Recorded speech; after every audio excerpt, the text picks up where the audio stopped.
Of the shows, you can follow the podcast at energeticcity.ca. Welcome to This Week in the Peace, a show dedicated to the people, events, and news of BC's Peace region. Here's your hosts, Dub Craig and Steve Berard.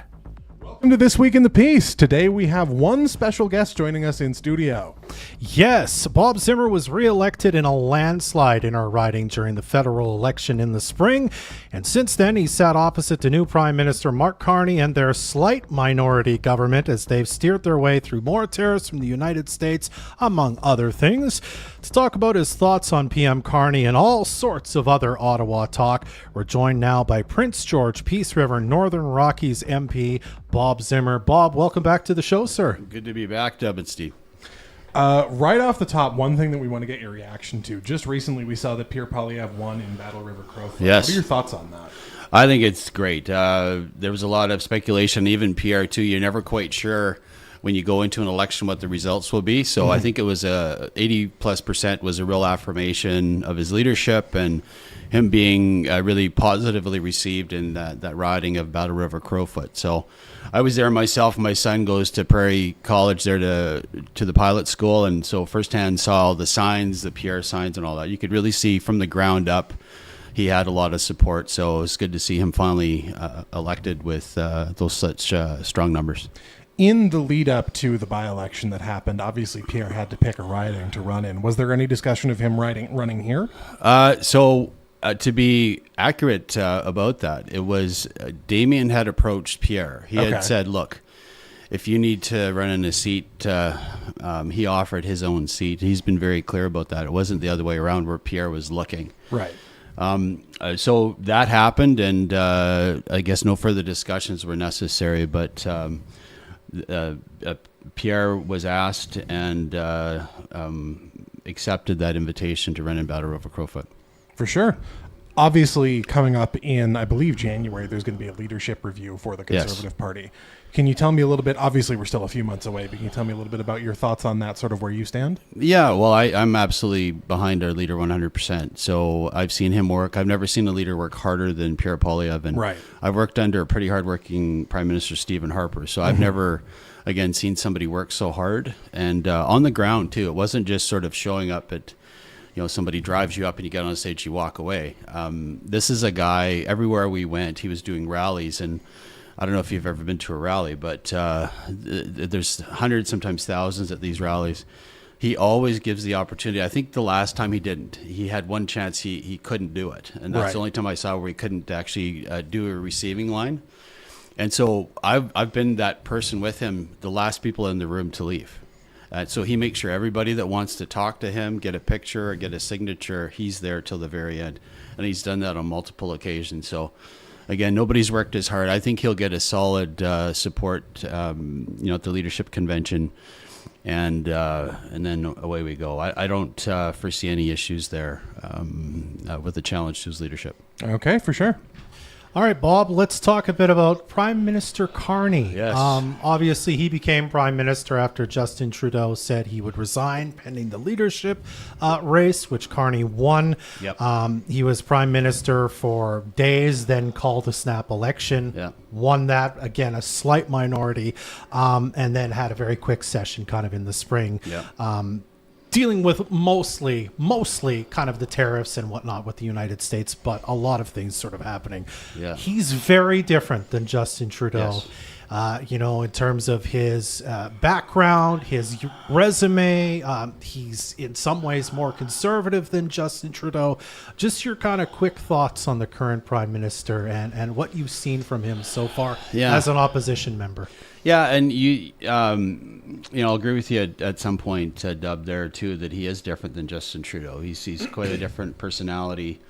Comes across as a boomer type banker and more calm and approach and that. But I'll get right to it. What I haven't seen is not a whole lot different than what his predecessor was, and so I think he's trying to do a reset of the Liberals have just been in for the last decade, and it hasn't really necessarily gone well in many ways. Yeah, I guess we're actually coming up right on a decade this month as it is.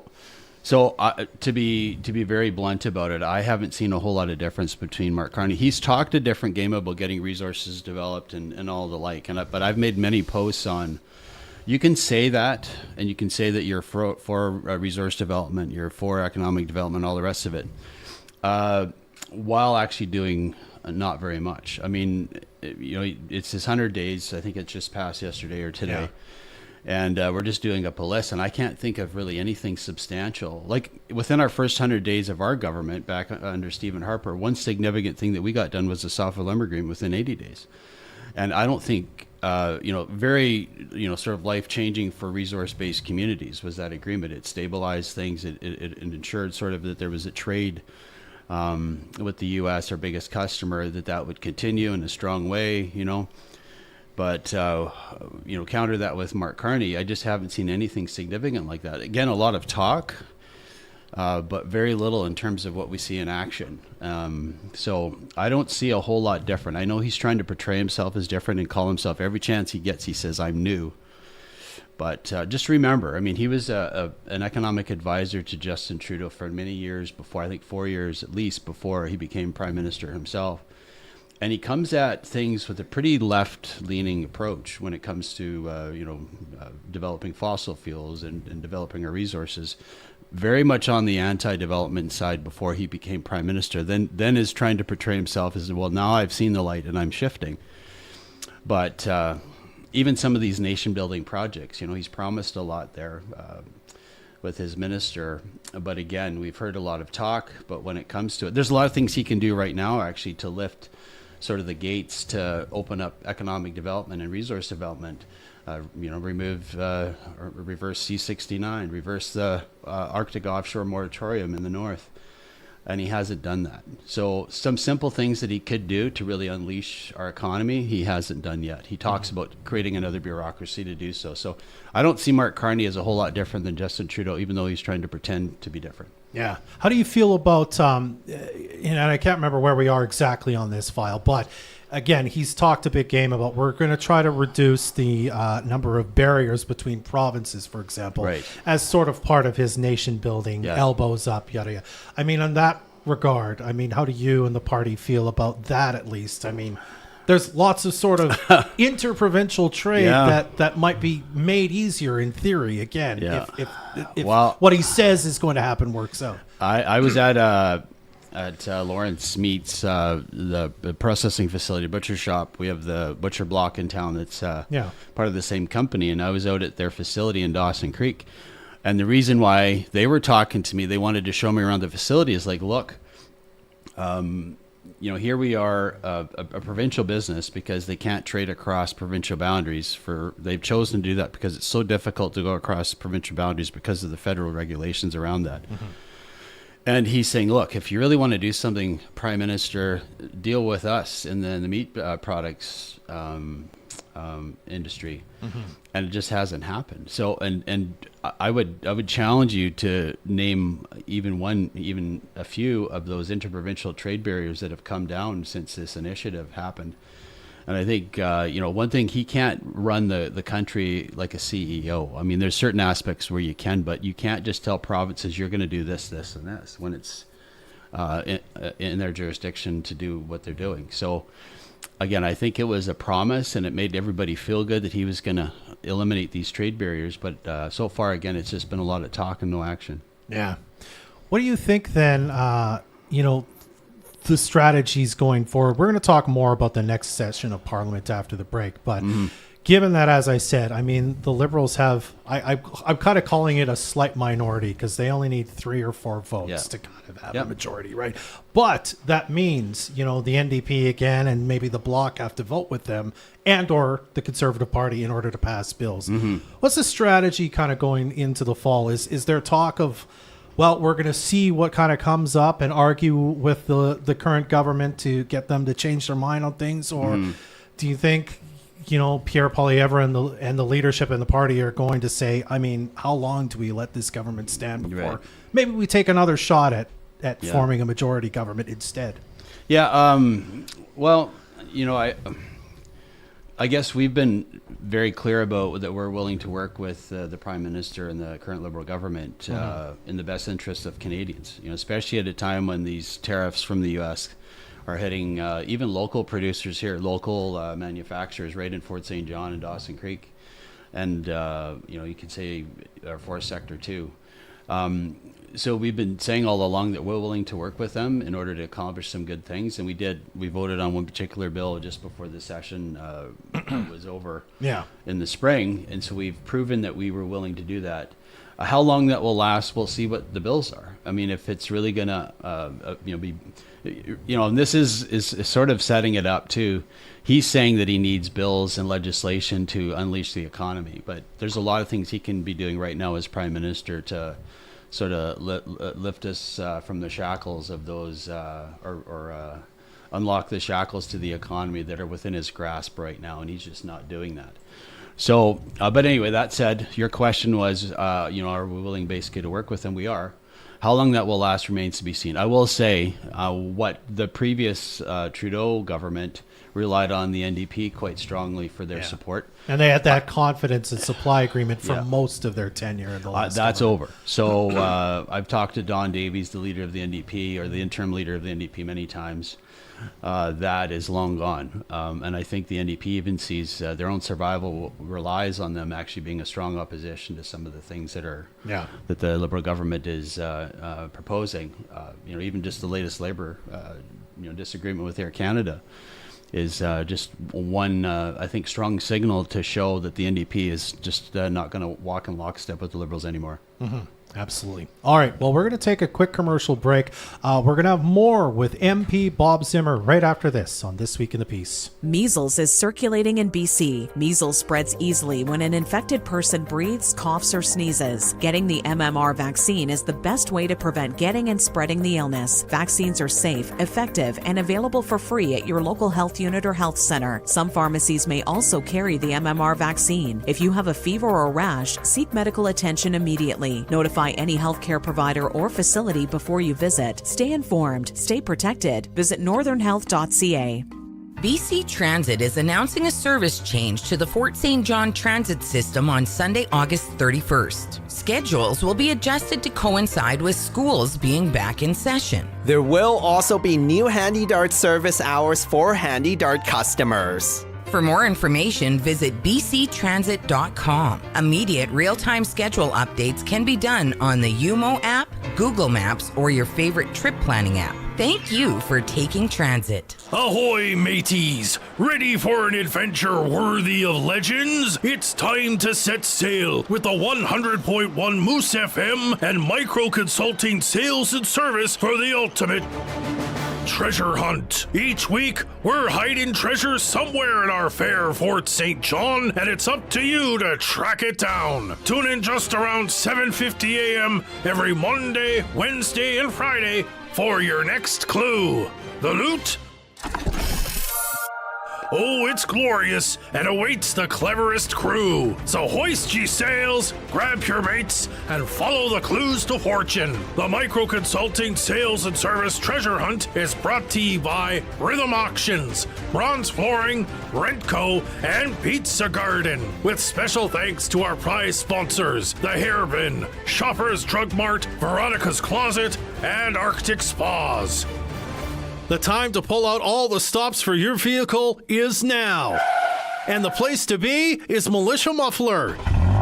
Wheels, tires, custom exhausts, protective coatings, and more. Specializing in all things automotive, Militia Muffler can make both your truck and car look its best during this season and all seasons to come. Militia Muffler, more than just a muffler shop. Visit them today on 100th Street in Fort St. John or head to militiamuffler.ca. Living room, dining room, bedroom, home office? Brad's Furniture and Appliances offers a large selection of beautiful furniture for every room in your home. Sofas, sectionals, and recliners, dining room tables, sets and cabinets, beds, dressers, and nightstands, plus desks and bookcases for your home office. Browse their collection at bradsfurniture.ca. Brad's Furniture and Appliances in the Northgate Mall and also on Facebook. Better call small. Moose Country weather. Today we're looking at mainly sunny sky with a high hitting 23 degrees. Nice. A few clouds tonight. We dip to a low of 9. Tomorrow, sunshine and 25. And Sunday, beautiful day for the lake. Sunshine, high at 27. You can watch this show live on Facebook. Catch the replays at energeticcity.ca or be part of the show by texting your thoughts to the Fort City Chrysler line at 250-787-2222.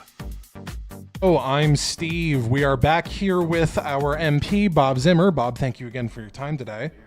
I wanted to talk with you a little bit. Obviously, it's been all over the headlines recently. It's gotten a lot of reactions from all over the Air Canada strike and sort of how the federal government handled that. There was obviously that return to work order. What's your take on that? How do you feel about that whole situation? Yeah, well, I support the way we handled it was really just to support the workers because there were some issues there that were, I think, surprising to many Canadians. Yeah. Like the work conditions for flight attendants that don't get paid until they're actually in the air or whatever they are.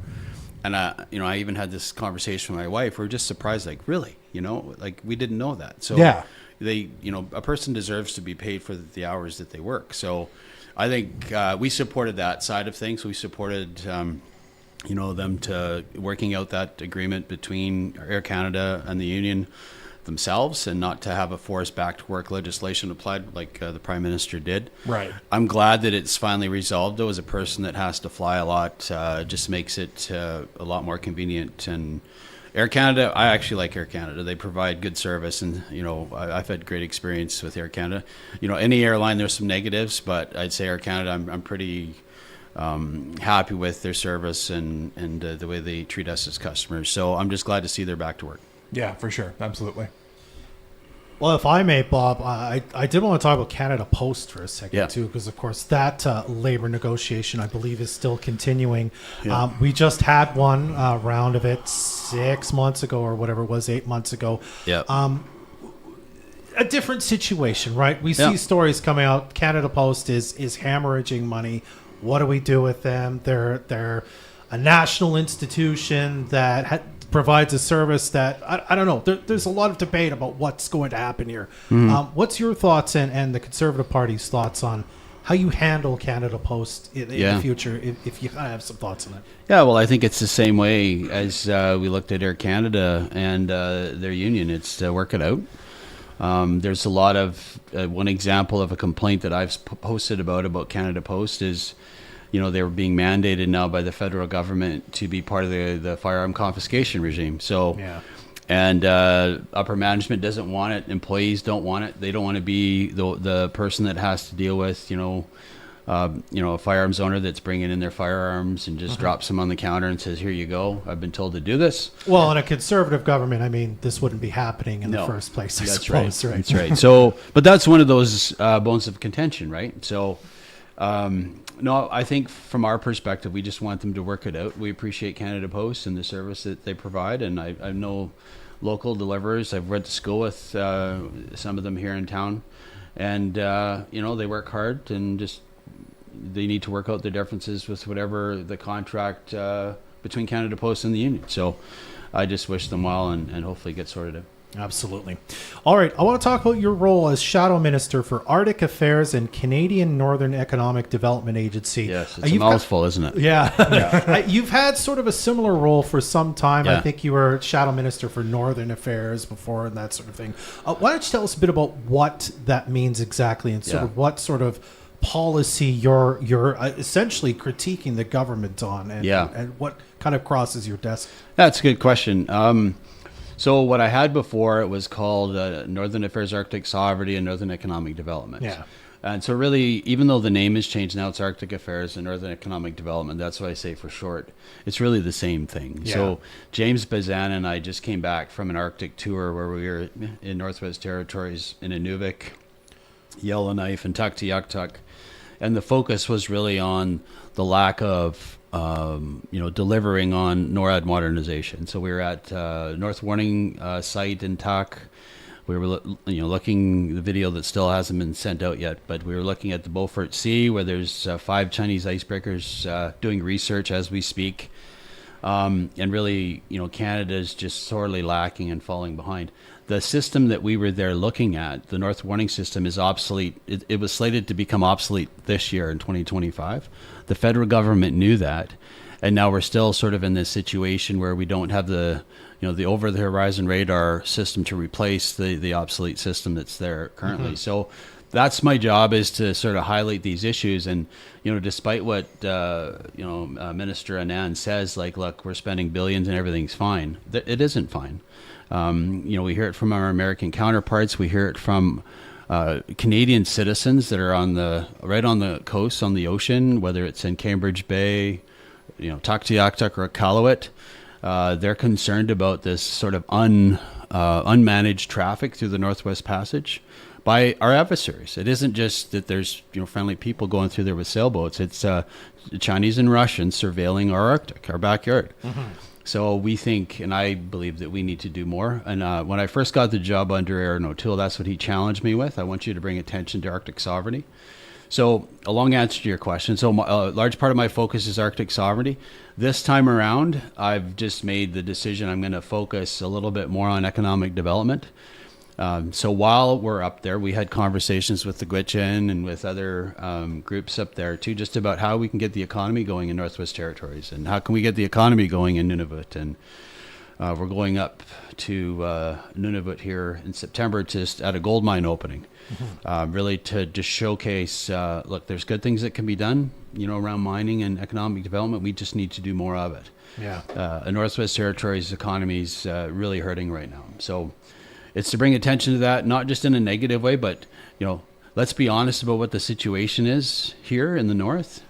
And once we see what the reality is on the ground, then let's see what we can do to improve the situation. Yeah. And I suppose the other side of that is you favor more economic development, but the cost of living in the North is substantially higher than it is even here in Fort St. John. And ours is substantially higher than it is in places south. Well, one example, so they use heating oil, and it can be replaced with diesel and all that. So we were up in Yellowknife and looked at one tank. I think it's, I forget how many liters it is, but you've seen them. They're kind of an oval tank. You'll see them behind people's yards and houses. And that tank now costs $1,400 to fill. And that tank sometimes only lasts 2 weeks. Jeez Louise. So you just think, how can you afford to heat your house? So when we really say the carbon tax is, the industrial is still there. But when we said, people are really making the decision whether they're going to eat or heat their house. It wasn't just, theater. It's real. Like, those decisions are, like you just highlighted. And then you go into a grocery store with the money that you've saved from maybe keeping your house at 10 degrees instead of 21. And food prices are horrendous too, because naturally it costs more money to send things further north. So I usually do food price videos too when I'm up there. Just it's not to shame even the grocer, because the grocer still has costs, and it's just to highlight this is the reality for people that live in the North. So somebody that lives in the North, they need to be able to, in order to pay for those high heating bills and those high food costs, they need a good job. So that's the way, some say we just care about corporations getting richer. It's not that at all. It's I just want people to, and I've said it hundreds of times, we want people to be able to afford to put a roof over their head and meals on their tables for their kids. And that's what my goal is when I highlight the economy.